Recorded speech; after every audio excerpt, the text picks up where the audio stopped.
welcome everybody to our You Can't Make This Up Thursdays. And, well, we have a lot to talk about today. We're going to have a fun time. I don't know how your week was, but let's make sure that we get a little bit of the lighter side of the crazier stuff that is out there. And don't forget, tomorrow I'm with Don Stewart, or Don Stewart is with me.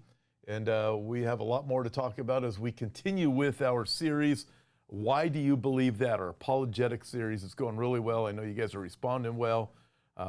Just a great opportunity with Don. And then also, if you would like to go to Israel with me, we've been through our wait list. We have a few spots left. We're going in March. It's going to be absolutely terrific. You can check out, if you're interested in going, I would recommend you would probably register within the next day or two because the word is out there. But it's going to be in March at the website, hopeforourtimes.com, or on the app. You can check it out at either one of those places. And next week, we will be in Texas. And I am going to show you a quick video. And it's just one of those you can't make this stuff up videos. So let's go ahead and roll this video. Okay, quickly, so I misunderstand. Are we saying that 2 + 2, if you say it's 4, that's racist? I mean, that sounds like we may be mischaracterizing it. What, if you can quickly sum it up? No, that's not mischaracterizing it at all. Math is basically racist under this ideology because it says there is no such thing as an objective reality. So 4 might not be the right number. 2 + 2 might actually equal 5. Well, there you go. 2 + 2 doesn't equal 4. Well, no, you can't. It's racist to say math is racist. I mean, listen, these people are nuts. I mean, you look at this and you go, how absurd can things get? Well, apparently they seem to get a little bit more absurd each day. However, here's a little bit of good news. Check this out. Native American group calls on commanders to rename team Redskins. You cannot erase history. This is talking about here in America. The Washington used to be Redskins, changed their name to the Washington Commanders. A Native American group has put the rush on against the Washington Commanders and demanded that the organization revert its name to the Washington Redskins, the name the team adopted when it was in Boston in 1933. The Native American Guardian Association has encouraged fans to sign their petition, which is designed to promote our history, Indian history, Native American history, and put an end to cancel culture and reclaim the name of the Redskins. The group said more than 80,000 people have signed the petition so far. Folks, the stuff is just absurd. I remember many years ago, gosh, it had to be at least 20 years ago, remember hearing about it was like a bar and diner place somewhere down in San Diego. And if I remember correctly, the place was called Indian Joe's. And a bunch of white leftists got together and they were very bothered by the name. They said they didn't call it racist at the time, but whatever it was, they just had a real problem with it. They said, you can't call it Indian Joe's. That's offensive to Indians. It's a bunch of white people. Well, apparently this guy, he was Indian, and the restaurant cafe was named after him, Indian Joe. And he was totally offended. He goes, that was named after me. I'm Indian. My name is Joe. They called it Indian Joe's. A bunch of white people did. But the absurdity of this stuff is really something remarkable to watch. But, you know, you look at these things and you go, very interesting indeed. Here's something else for us. CNN publishes a guide, I'm sure many of you heard about this, to neo-pronouns, embraces genderless pronouns like leaf, leaf self, sun, and star. I'm thinking this is just bizarre. CNN raised eyebrows after publishing a detailed explainer on the use of neo-pronouns, a new kind of gender-neutral, non-binary pronoun that allows subjects to characterize themselves using genderless descriptions like leaf, sun, and star. I mean, you're like, this stuff is just, listen, it's stupid. And I know some of you people out there thinking, well, I can't believe you're a pastor and you just said someone's stupid. Yeah, you know what, really, I just did. This stuff is stupid. And it's just unbelievable the things that people believe. But you know, when you have a country or a people that have been turned over to a reprobate or debased mind, this is the kind of idiotic thinking that we're going to have. In the story titled A Guide to Neo-Pronouns from AE to ZE, figured CNN, the article from CNN outlined the use of alternative grammar that eliminates gender markers, quoting one of the foremost experts on neo-pronouns, who encouraged readers to use and respect pronouns like any other common pronoun. Some of the most common words in the English language have gender markers, but not all of them are binary. Consider singular they, preferred by some non-binary trans people. Then there are neo-pronouns, new pronouns, gender-neutral pronouns. Neo-pronouns include terms like XE, whatever, EM, M. Maybe that came from Eminem, I don't know.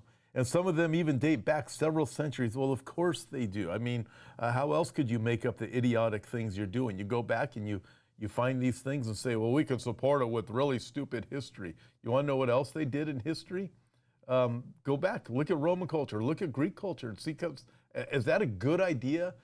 Because you can find something in, well, this is in history, therefore let's do it. Entire people groups were wiped out because of the stupid things that they were doing, practicing the things that they practiced. Commonly pronounced, here's some more, Z, Zeer, or Z, or here. I guess those are pronouns. I mean, I'm not making this stuff up. You can check out the article. I believe the articles are all in your descriptions. If they're not, they will be. Okay, here's one for you. Environmental Protection Agency. You ready for this? Are you guys sitting down? The EPA authorizes release of 2 billion more GMO mosquitoes as reports of malaria surface in states that already released them. So think of Texas and Florida. Let's see, the Bill Gates and the other experimental, the mosquitoes that were GMO that were released there. Suddenly you have a malaria outbreak there. I wonder how that could have happened. Was it all just a coinky-dink?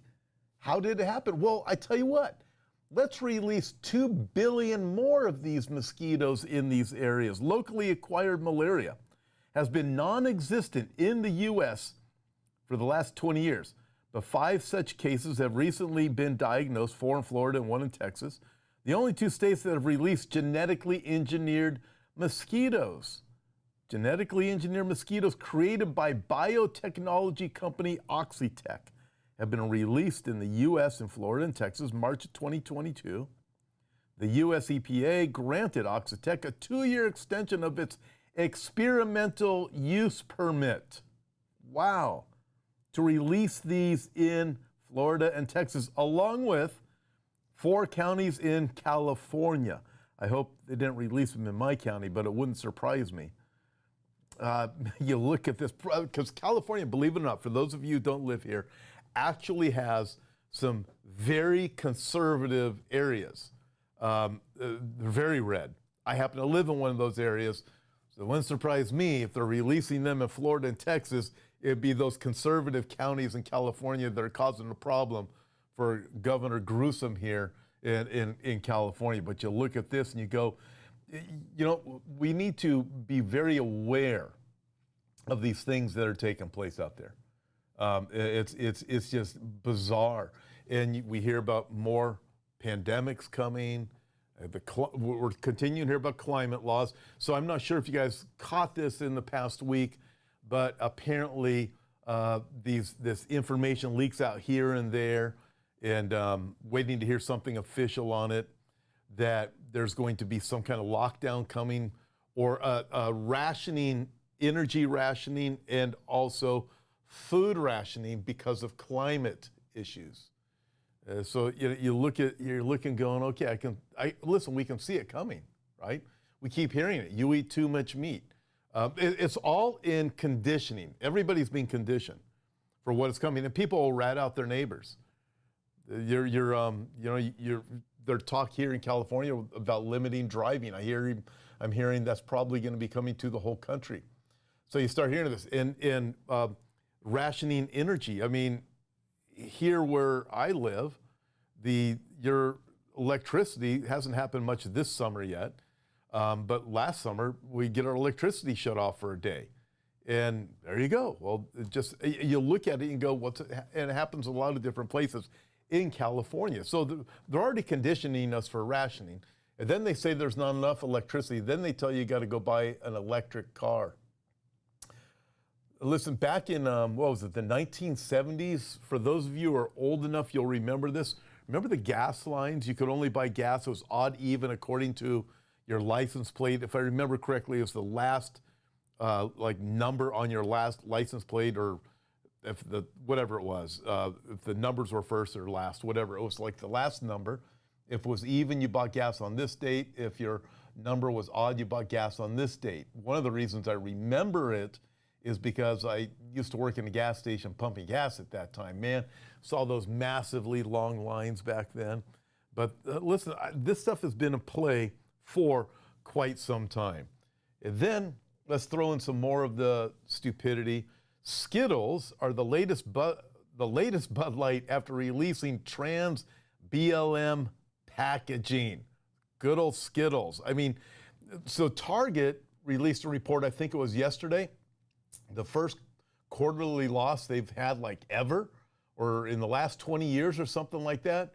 And they're saying because of what has happened with the bad publicity they've received, because they're such a good company.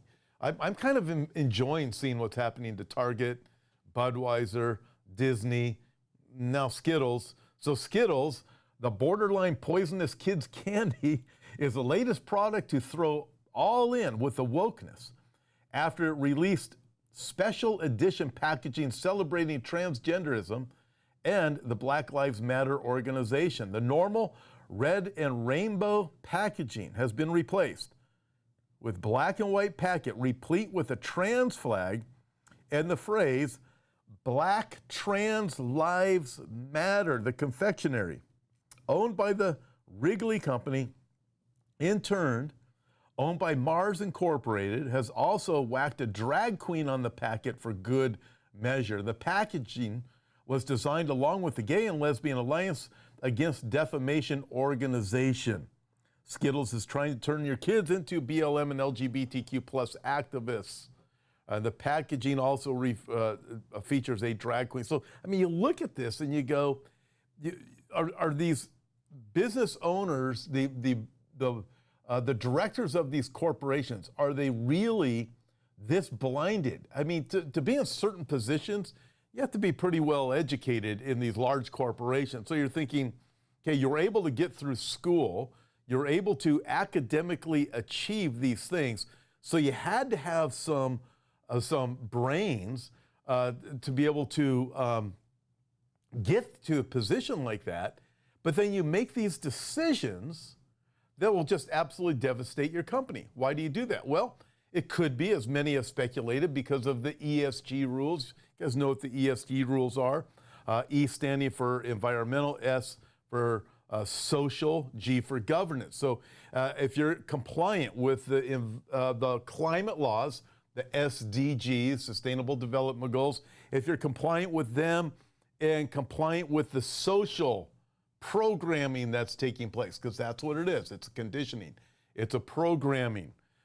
So you look at this, and what would be compliant with social here? Well, Black Trans Lives Matter, LGBTQ plus, a drag queen on the front. So this is socially acceptable. Socially acceptable within school boards and school districts. What do you have? You have the you've got schools and school districts that are saying, hey, don't tell the parent, but we're going to start dressing up their little boy like a little girl. Don't tell the parent. In fact, this kid's going to start transitioning. You look at this. So this is socially acceptable. So you go along with the social, the social skills. You know, I mean, the social programming of the day. You guys can put up the picture. Stop flashing me that, but go ahead and put it up. So there you can see the Skittles picture. Check it out. There you go. So there's all the stuff. So, I mean, you look at this and you go, the stuff is just, it's just absolutely idiotic. I'm going to get to a couple of your questions. Here's one of them that came in. I recently saw somebody talk about, this is from Liz W. I recently saw someone talk about the 10 kings and that they are already known and the 3 have already been uprooted. Can this be, or do the 10 kings come just before Antichrist?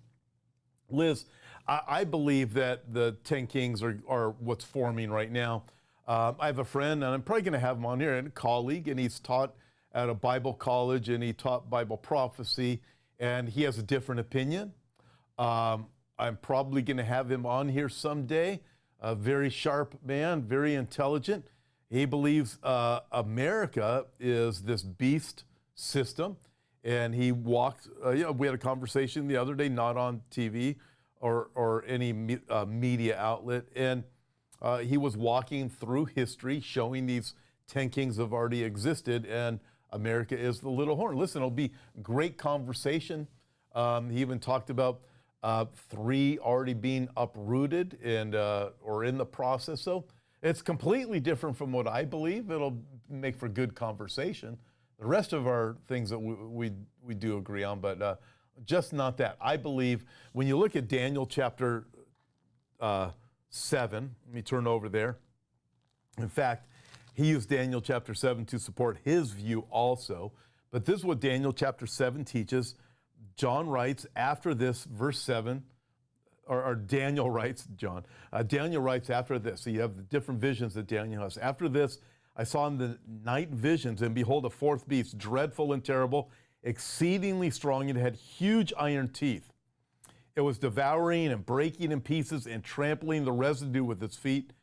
It was different from all the other beasts that were before it, and it had 10 horns. I was considering the 10 horns, and there was another horn, a little one, coming up among them, before whom 3 of the first horns were plucked out by the roots, and there in this horn were the eyes like eyes of man, and mouth speaking pompous words. So that's the passage where Liz is referring to about the 3 being uprooted. But you have 10 kings, and then among them comes the 11th.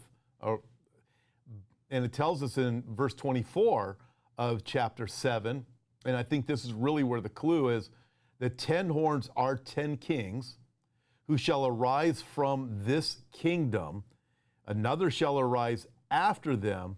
He shall be different from the first ones, and he shall subdue 3 kings. So we have the 10 kings that says going to arise from this system. This is talking about this revived Roman Empire. How do we know that? Because the Roman Empire was the 4th kingdom, going about breaking into pieces, but this other last days empire is even, it's just absolutely devastating with the 10 kings that come out. Again, verse 24 says, and this is the 11th one after the 10 kings are in place. So I believe that's how it's going to unfold. I also believe there's a good possibility that we could, within the next couple of years, if we're not raptured first, see the formation of the 10 kings. And one of the reasons why is because when you look at the Bible and you look at Bible prophecy, there's certain things that we can say are going to happen at a certain time. Well, this will happen at the midpoint of the tribulation, for example. 2 Thessalonians chapter 2, Revelation chapter 13, Matthew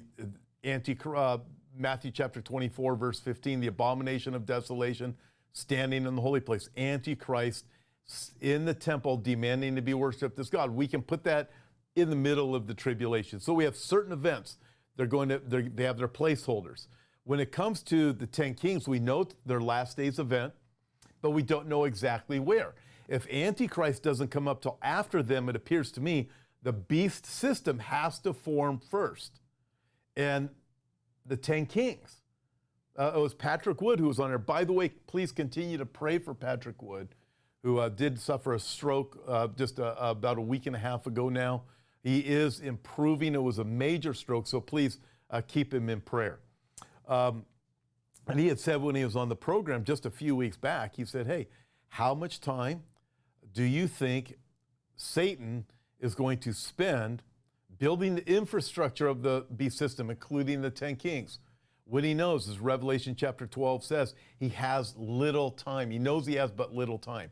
Comes down with the rage. He's got a total of 7 years. He's not going to waste time building the infrastructure. That's why we are going through what we are going. Very good chance we could see that we could be here for the 10 kings. I do not believe we'll be here for the confirmation of the covenant of Daniel chapter 9. I believe we're going to be raptured before that. But there's certain things that we can see develop. As my friend Bill Salas says, these Psalm 83 war, Isaiah chapter 17, destruction of Damascus. We can see these things. And who knows, that maybe Isaiah chapter 17, destruction of Damascus. What if that happened in the next week or so? You know, it could. You know, that's not something that we would say would have to be after the rapture. So that's where I would put that. Donna C. asked, Pastor Tom, is your new book, I'm not done with it yet, good for a non-believer?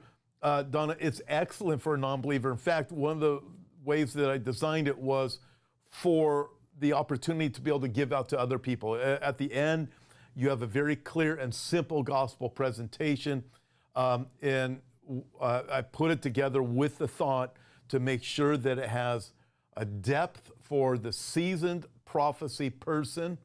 You're going to, listen, it's an education, it's learning, but I want to make sure it was easy enough for anybody to read at the same time. But there's great things in it and went through all different kinds of processes.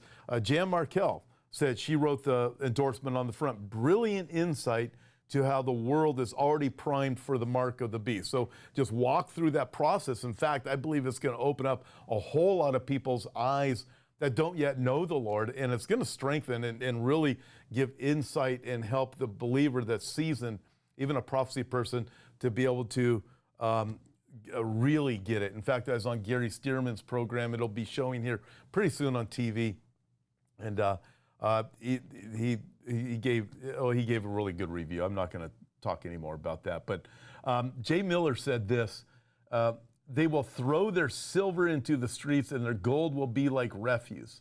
Their silver and their gold will not be able to deliver them in the day of the wrath of the Lord. They will not satisfy their souls nor fill their stomachs because it became their stumbling block of iniquity.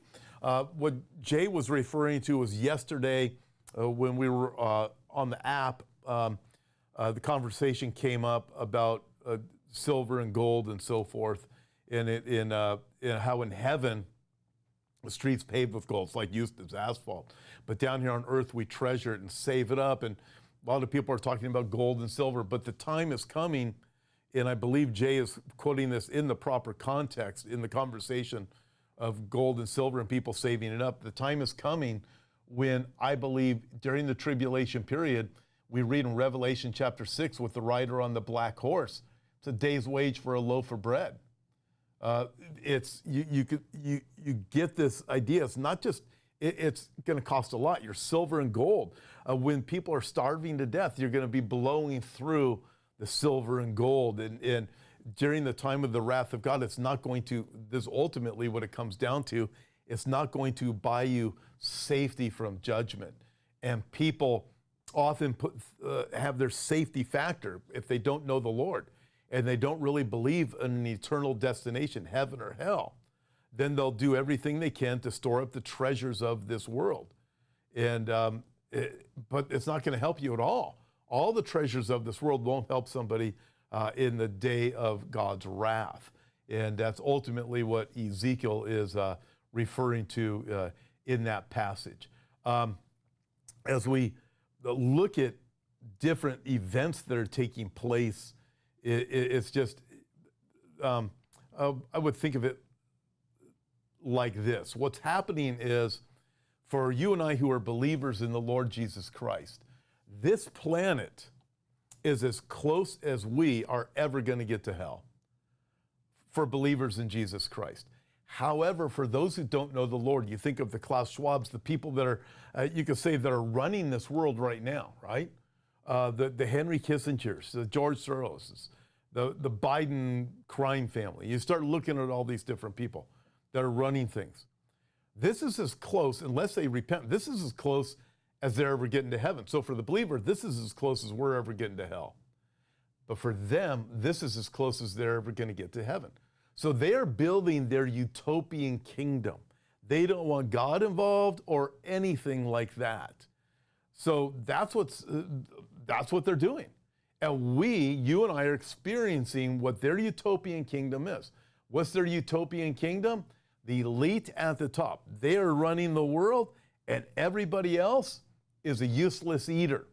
We're people that either need to be eliminated or just dumbed down with certain technology that they want to implant into us, to turn everybody into a servant, a robot that will just be compliant to them. And in the meantime, eliminate many people from the planet. So, I mean, you start looking at it and you start to see, okay, it makes sense. If this is as close as they're ever getting to heaven, they don't believe in a God, they don't believe there's a hell, they're going to build their heaven on earth. And by the way, when you look at the tribulation period, all these people who say they're atheists, they don't believe in God, guess what? God's going to prove that everybody has to worship something. And one of the ways that's really evident is they will worship Antichrist. They will bow their knee to Antichrist. Isn't that remarkable? We won't worship any God, well, except for him, the false God, the Antichrist. And the false prophet's going to say he's the one. The proof is right there. I don't believe there is actually any such thing as an atheist, because everybody actually worships something. They'll worship themselves. They'll worship their own intellect. They'll worship their fun, whatever it is. They'll worship their own political party, whatever it is, right? But ultimately, all those rejectors of Christ during the tribulation period, they're going to come to a place of worshiping Antichrist. All right, you guys got more questions here? Go ahead and send them to me. I love to take them. Fire away. By the way, you're going to have a great time this coming Monday and Tuesday. So it's you can join us live. Gwen Stone says, did Adam have a first wife named Lilith? Is it important to know? No, it's a lie. It's of the devil, Lilith. The whole. Listen, there are lies. There are demon lies that are out there. They are everywhere. Don't believe this evil stuff. His wife's name was Eve. That's it. Didn't have some chick named Lilith. All right? So don't believe these things. All right? Do not believe them. This is demonology. Stay away from this stuff. You have books, and what they do, the same thing that the devil, the serpent, did in the Garden of Eden. This is what he did. He goes up to Eve, and he says to Eve, did God really say that, Eve? No. God doesn't want you to eat the fruit in the midst of the garden, because he knows the day that you eat of it, your eyes will be open and you will be like God. You won't surely die. It's the same lie that's coming from these demon people. You've all know Hararis and all this other stuff, the Lilith stuff. This stuff's evil. What are they telling us? Well, you take our magic potion, you take our technology, you'll be like God. And they're now telling us you won't even die, which is interesting, because in the book of Revelation, when you get to that place where all those who are not sealed with the seal of the Lord, they're going to be stung by these demonic creatures in Revelation chapter 9. Painful. They are going to want to die, but they are not going to be able to die. Isn't that interesting? Because these tech gurus that are creating their own gods are saying, we'll have technology that will make it so you won't die. Very interesting. So a judgment comes along, Revelation chapter 9, trumpet judgment, that makes it where a person can't die even though they're going to want to. It wouldn't surprise me at all if it's something in combination with the technology that they want to implement that is in conjunction with the mark of the beast. By the way, also, those who receive the mark of the beast later in the book of Revelation, they have horrible sores that break out all over their body. Sure makes you wonder if something goes wrong with all of this technology that they want to put into our put into our bodies. So praise the Lord. Listen, stay with this book, the Bible. In all of the discourse, the first words that come from Jesus are what? When the disciples say, what's the sign of your coming and the end of the age? What is it? Jesus says, do not be deceived, right? People ask me all the time, how are you not going to be deceived with the UFO talk, the demonology talk, all these different things? It's right here. It is this book, the Bible, it's the only thing that's gonna keep you from not being deceived. You can be educated by other things, but this book will keep you from being deceived. It's your best education that you're gonna have. It's the best book you're ever gonna get. It's the words of this book lead to eternal life. And we are told, don't turn to the left, don't turn to the right, stay focused right here. So I personally believe that we're going to see the deception increase rather substantially to the point where it's going to be very, very hard to tell the truth from a lie. And the peer pressure, the mob pressure is going to be so great to go along with whatever the deception is. It's going to be really, really hard to resist, whether it's because you don't want to be mocked, you don't want to be separated, you don't want to be the one who's left out, or just the plain deception. I believe that the UFO deception is going to be huge. And I look back when I was a teenager, it's got to go back about 50 years. And I was really into UFOs way back then. You know what's weird about UFOs? And the creatures that come out of them, they all seem to look the same.